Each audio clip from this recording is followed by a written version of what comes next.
I'm indeed proud that on this, the great... Kami akan sentiasa mengingatnya dengan kesyukuran, kata Perdana Menteri dalam ucapannya, bantuan yang telah kami terima dari Great Britain dalam perjalanan menuju kemerdekaan.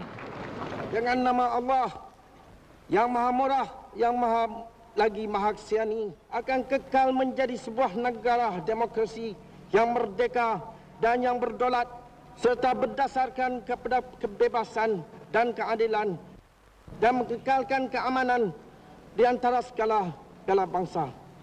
Kuala Lumpur, 31 hari bulan Ogos tahun 57. Merdeka! Merdeka! Merdeka! Merdeka! Merdeka! Merdeka! Merdeka!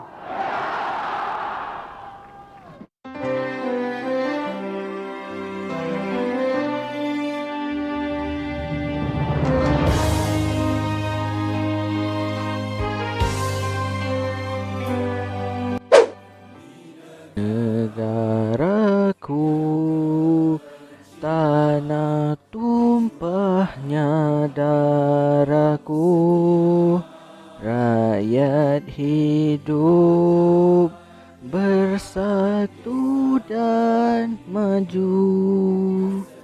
Selamat Hari Kebangsaan Malaysia yang ke-64. 64 tahun kita sudah merdeka daripada British. Dan jadi di video kali ini saya akan menceritakan kepada kalian dua tokoh tempatan berdasarkan voting kalian di Telegram. Jadi buat kalian yang belum join channel Telegram saya, linknya ada di deskripsi. Okey. Haji Hassan bin Panglima Mat Munas yang lebih dikenali sebagai Tok Janggut. Okey, kenapa nama dia Tok Janggut?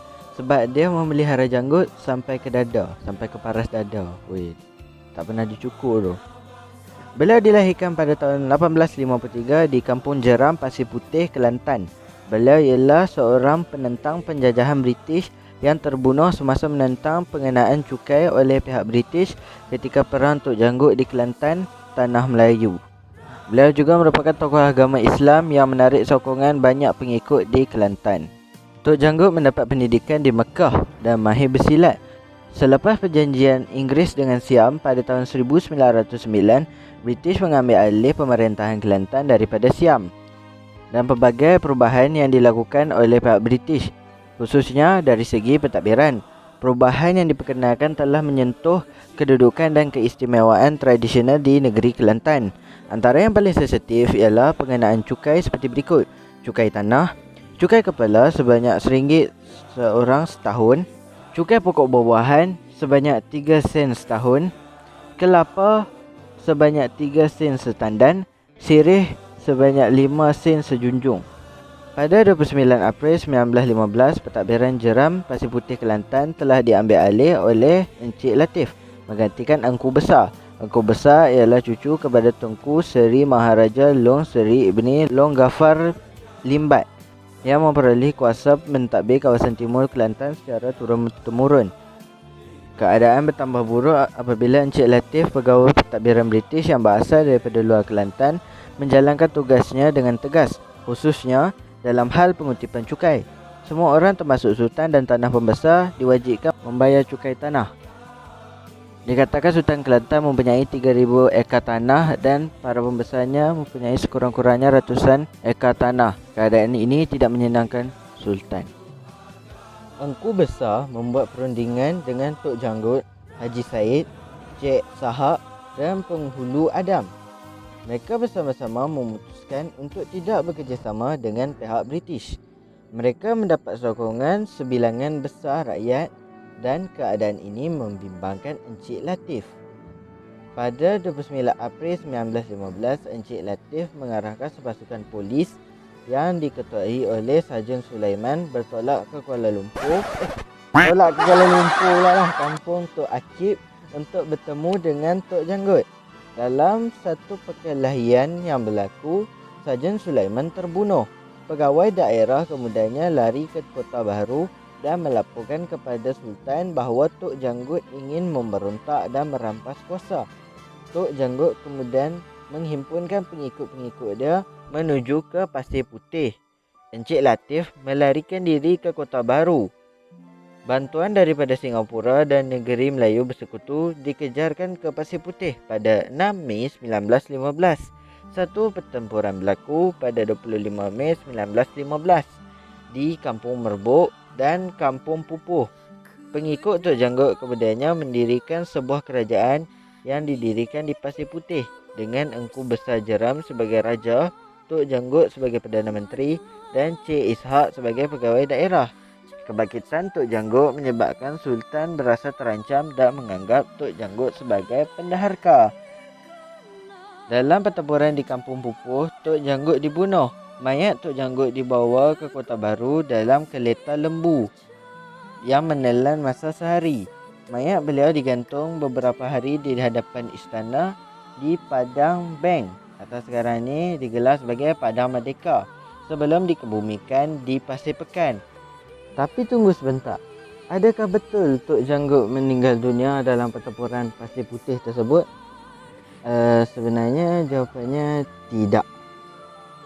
Menurut asrobani.com.my, sebenarnya itu adalah kisah dongeng yang dibuat oleh pihak British untuk menggelapkan sejarah sebenar perjuangan tokoh Serambi Mekah tersebut. Ya, Tok Janggut digelar tokoh Serambi Mekah. Okey, yang dikatakan mayat yang digantung dekat depan istana tu sebenarnya bukan Tok Janggut nah. Okey. Menurut sepupu pula lah. Menurut cucu sepupu Tok Janggut, Ustaz Wan Asrul Wan Hussein, dia mendedahkan sebenarnya Tok Janggut ini mengalami kecederaan di bahu kirinya semasa pertempuran tersebut. Tok Janggut kemudiannya disembunyikan oleh pengikutnya di Hulu Kelantan. Atau sekarang ia digelar Gua Musang untuk menyelamatkan beliau. Sesudah sembuh daripada kecederaan di bahunya, Tok Janggut berpindah ke Macang sebelum kedatangan tentera Jepun ke Tanah Melayu. Mengulas mengenai kononnya mayat Tok Janggut diarak di sekeliling bandar Kota Baru dan kemudiannya digantung songsang separuh bogeh selama 3 hari, Wan Asrul menolak sekeras-kerasnya dakwaan tersebut. Tegas beliau, kisah itu hanyalah rekaan semata-mata oleh orang British yang mahu menakutkan orang Melayu bagi memastikan tiada lagi kebangkitan kedua di negeri tersebut. Kebanyakan orang yang tinggal di Kota Baru tidak mengenali wajah sebenar Tok Janggut dan mereka hanya mendengar cerita dari mulut ke mulut sahaja.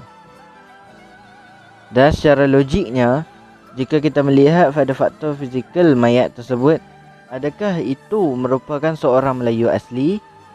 Wajarkah Tok Janggut yang mempunyai ilmu agama tinggi diaibkan seperti begitu? Jelas Wan Asrul, penampilan fizikal Tok Janggut adalah Melayu Kelantan asli. Okey, satu soalan. Kalau Tok Janggut benar-benar terselamat daripada peristiwa tersebut, kenapa beliau tidak mengisytiharkan diri seperti Mat Kilau? Mat Kilau, dia juga adalah pejuang negara. Dia tokoh tempatan di negeri Pahang. Nanti kita akan bahas tahun depan aku. Nah, jadi persoalannya, kalau Tok Janggut ni benar-benar terselamat, kenapa dia tak buat perkara yang sama yang Mat Kilau buat? Sebenarnya Tok Janggut ni pernah bertemu dengan Mat Kilau pada tahun 1966 di Kedai Lalat Kota Baru. Mereka berbual lah, Abang Mat tak mau keluar ke? Orang putih dah balik dah ni. Abang Mat tu Tok Janggut lah, panggilan Mat Kilau pada Tok Janggut. Orang putih tu British lah. Jadi Mat Kilau tanyalah pada Tok Janggut, tak mau isytiharkan diri ke? Orang British dah keluar dah daripada negara ni. Tok Janggut jawab, puak-puak kamu itu nak pilih orang putih, biar mereka dah balik pun, biarlah aku hidup macam ni. Dekat sini saya tak berapa faham sikit dialognya. Jadi kalau hampa faham boleh komen di bawah. Menurut Wan Asrul, keadaan Tok Janggut ketika itu sudah uzur dengan umur dipercayai sekitar 116 tahun. Wih, panjang umur dia tu. Dan bagi beliau lebih baik beliau mendiamkan diri. 3 tahun kemudian, pada tahun 1969, Mat Kilau menggemparkan negara dengan mengisytiharkan diri sebenarnya selepas solat Jumaat di kampung Pulau Tawar, Jerantut, Pahang.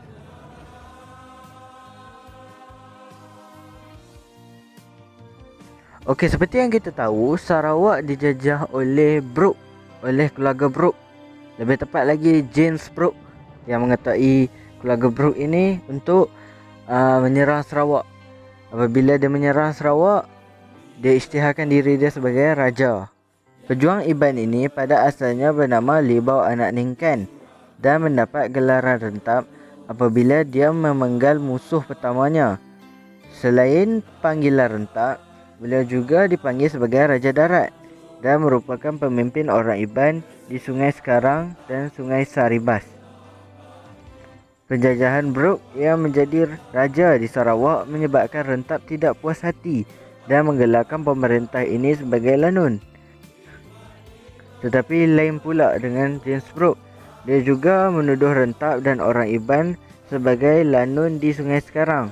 Main tuduh-tuduh nampak? Marah dengan tindakan Brooke seperti merampas tanah orang Iban dan memaksa orang Iban membayar cukai, beliau akhirnya berancang untuk menyerang Rentap di kubu British dekat Sungai Sekarang pada 19 Ogos 1844. Buat pertama kalinya, Rentap berjaya dan kemenangan ini membuat lebih ramai orang Iban menyanjunginya. Pada 24 Julai 1849,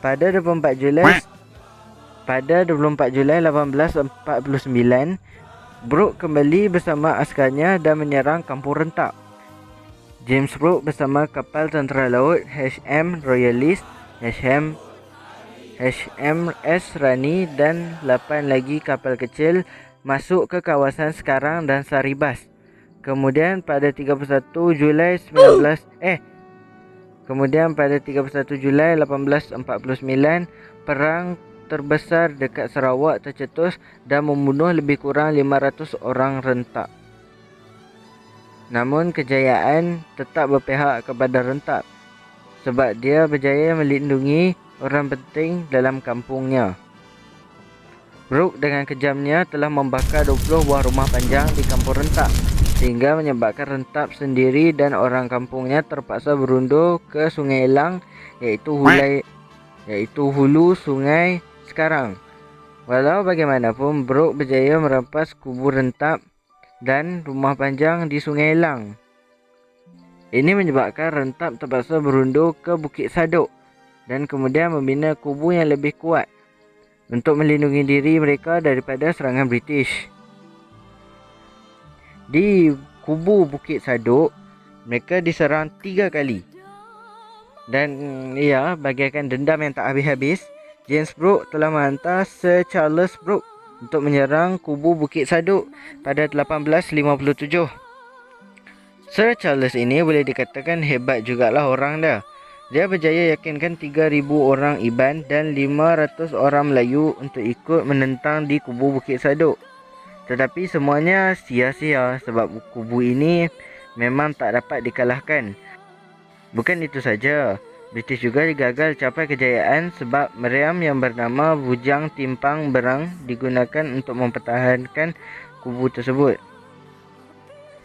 Masih tidak berputus asa untuk kalahkan Rentap, Sir Charles Brooke cuba untuk serang Bukit Saduk sekali lagi pada bulan Ogos 1858. Macam mana pun mereka tidak boleh meruntuhkan kubu ini sebab ia dibina dengan ciri-ciri keselamatan yang sangat hebat. Merasakan ini bukan masa yang baik, Sir Charles dan askar-askarnya terpaksa berundur. Semasa pertempuran tersebut, Rentap sempat berkata, "Bawalah semua meriam dari Eropah sekalipun. Kami tidak akan takut dengan kamu orang Eropah." Oh, sempat lagi tu.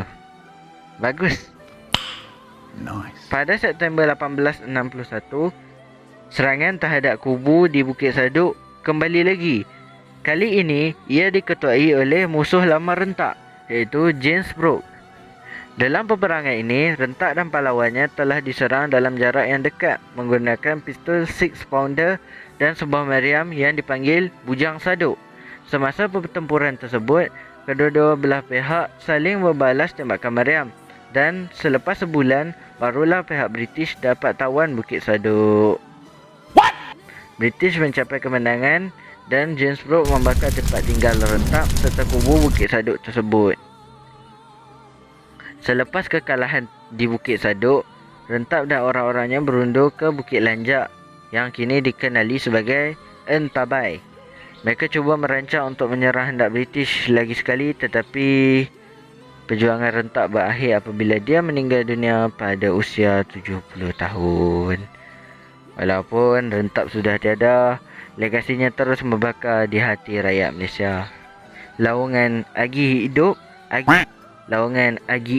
Agi Lengan Laban, yang bermaksud selagi hidup, selagi itu melawan, masih kekal diingatan dan digunakan sebagai moto Regimen Ranger Diraja Malaysia. Jadi kita harus hargailah perjuangan mereka yang telah mempertahankan negara kita ini. Dan ya, janganlah sia-siakan peluang kemerdekaan ini. Dan terima kasih semuanya kerana menonton. Selamat Hari Kemerdekaan Malaysia ke-64. Sampai di sini saja video kali ini. Jangan lupa untuk like, share dan subscribe. Jangan lupa untuk tekan butang loceng. Follow Instagram coffee_fakta06. Join grup Telegram saya di link di deskripsi, dan follow TikTok saya juga.